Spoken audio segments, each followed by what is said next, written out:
नमस्कार मित्रों, एक बार फिर से क्यूबा क्लासेस में आपका स्वागत है। दोस्तों, अगर इस चैनल पे आप पहली बार आए हैं तो इस चैनल को सब्सक्राइब कर लीजिए, साथ में लगे नोटिफिकेशन बेल को भी दबा लीजिए, क्योंकि एजुकेशन रिलेटेड वीडियोस मैं आपके लिए लेके आता हूं। और दोस्तों, अगर अब तक आपने पिछली वीडियोस नहीं देखा तो डिस्क्रिप्शन में उसका लिंक मैंने दिया हुआ है, वहाँ से जाके आप उसको देख सकते हैं। तो चलिए वीडियो शुरू करते हैं।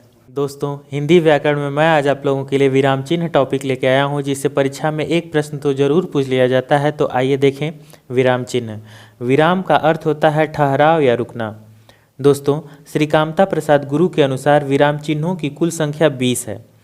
वे मानते हैं कि जितने भी विराम चिन्ह हैं वो अंग्रेजी भाषा से लिए गए हैं, केवल एक पूर्ण विराम चिन्ह को छोड़कर। आइए दोस्तों, विराम चिन्हों के भेद भी देख लेते हैं। विराम चिन्हों के भेद में पहला है अल्प विराम। दोस्तों, अल्प विराम चिन्ह का प्रयोग हिंदी व्याकरण में सर्वाधिक होता है। जहां हम क्षण भर के लिए भी रुकते हैं वहां हम अल्प विराम चिन्ह का प्रयोग करते हैं। आइए आगे देखें। दूसरा है अर्ध विराम।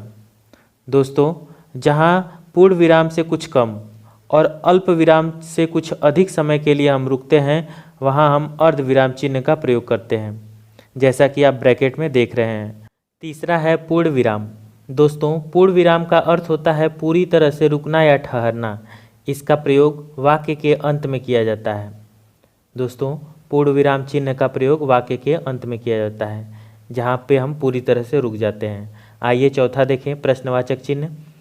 जब वाक्य में क्या, कब, कैसे, क्यों आदि शब्द को लगाकर प्रश्न करना होता है तो वहाँ हम प्रश्नवाचक चिन्ह का प्रयोग करते हैं। अगला है आश्चर्य चिन्ह या विस्मयादि चिन्ह। दोस्तों, यह चिन्ह विस्मय, आश्चर्य, शुभकामना, हर्ष, सद्भावना, संबोधन आदि का बोध कराने के लिए प्रयोग किया जाता है। परीक्षा में दो तरह से प्रश्न आते हैं। एक तो पूछ लेता है कि विस्मयादि चिन्ह कैसा होता है, तो आप जैसा ब्रैकेट में देख रहे हैं।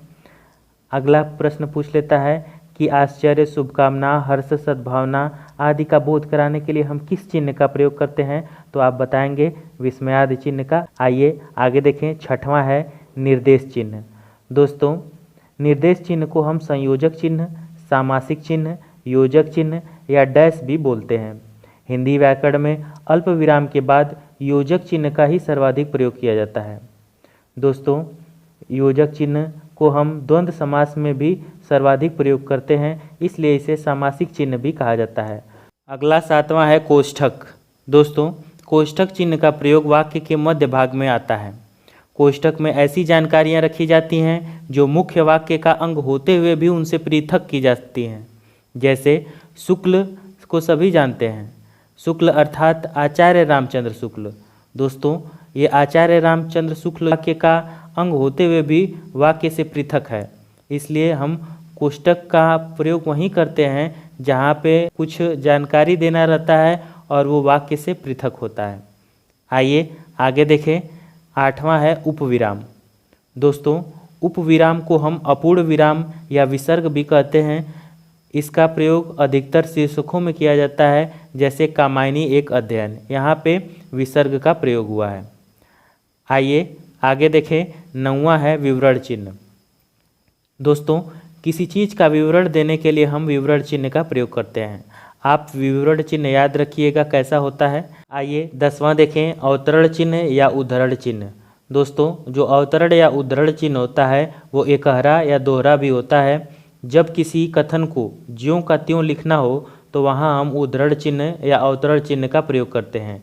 जैसे तिलक ने कहा, स्वराज मेरा जन्मसिद्ध अधिकार है। तो दोस्तों, इनकी कही हुई बात को ज्यों का त्यों लिखना है तो यहाँ पे हम अवतरण या उद्धरण चिन्ह का प्रयोग किए हैं। 11वां है पुनरुक्ति सूचक चिन्ह। दोस्तों, जितने भी विराम चिन्ह हैं उन चिन्हों को आप याद रखिएगा, क्योंकि इन्हीं चिन्हों से संबंधित प्रश्न परीक्षा में पूछे जाते हैं। जैसे इसको देखिए, इस चिन्ह का जो प्रयोग होता है पुनरुक्ति सूचक का, वो वाक्य या वाक्य के अंश को दोबारा लिखने से बचने के लिए, दोबारा लिखने का श्रम बचाने के लिए किया जाता है। जैसे नाम और दान राशि दिया गया है, राम ने 100 रुपये दान दिए, श्याम ने भी 100 रुपये दान दिए, लेकिन राम का ये 100 रुपये लिख दिया गया और नीचे श्याम का दोबारा लिखने से बचने के लिए वहाँ पे पुनरुक्ति सूचक चिन्ह लगा दिया गया। तो दोस्तों, आप देखें पुनरुक्ति सूचक चिन्ह कब लगाया जाता है। आइए आगे देखें। 12वां है लाघव चिन्ह। दोस्तों, लाघव चिन्ह का प्रयोग जो है किसी शब्द को संक्षिप्त रूप दिखाने के लिए करते हैं, जैसे पंडित जवाहरलाल नेहरू। इसमें पंडित को संक्षिप्त रूप लिखने के लिए हम लाघव चिन्ह का प्रयोग किए हैं। आइए आगे देखें, 13वां है लोप चिन्ह। दोस्तों, जब पूर्व की बात की पुनरुक्ति करनी होती है, अर्थात पूर्व में कही गई बात को दोहराना होता है, तो उस बात के आरंभ के 2-3 शब्द लिखकर बीच में हम लोप चिन्ह लगा देते हैं। दोस्तों, आप ये चिन्ह याद रखिएगा कि लोप चिन्ह कैसा होता है, परीक्षा में यही पूछा जाता है। आइए आगे देखें, 14वां है पाद चिन्ह। दोस्तों, जब किसी शब्द या शब्द के अंश पर ध्यानाकर्षण करना हो, ध्यान दिलाना हो, तो वहाँ हम पाद चिन्ह का प्रयोग करते हैं। जैसे मोर को देखो।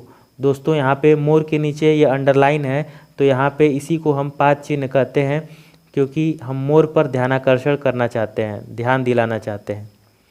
आइए दोस्तों, 15वां देखें, पाद बिंदु।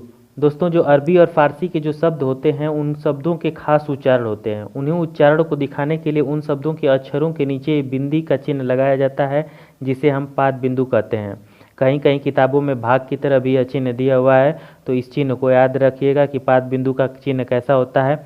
आइए आगे देखें, 16वां है दीर्घ उच्चारण चिन्ह। दोस्तों, जब वाक्य में किसी शब्द या शब्द के उच्चारण में अन्य शब्दों की अपेक्षा अधिक समय लगता है, तो वहाँ हम दीर्घ उच्चारण चिन्ह का प्रयोग करते हैं। जैसे हे राम, तो राम में दीर्घ उच्चारण चिन्ह का प्रयोग हुआ है।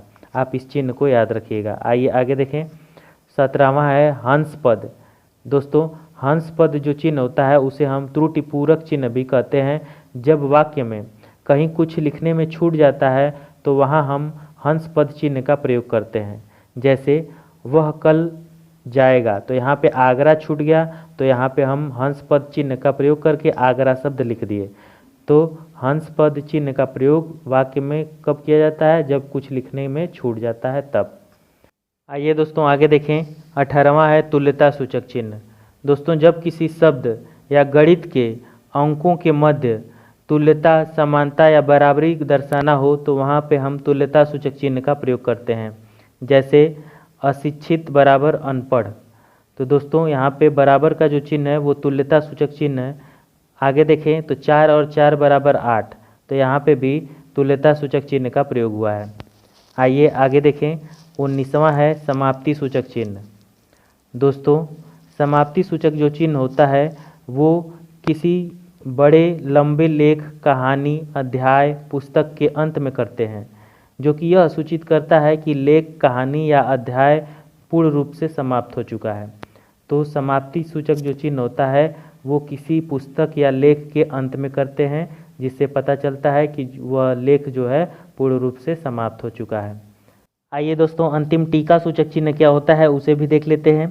टीका सूचक जो चिन्ह होता है वाक्य में क्रमांक डालने या चिन्हित करने या नंबरिंग करने के लिए प्रयोग किया जाता है। जैसे पहला, दूसरा, तीसरा, ऐसे नंबरिंग डालने के लिए भी प्रयोग किया जाता है।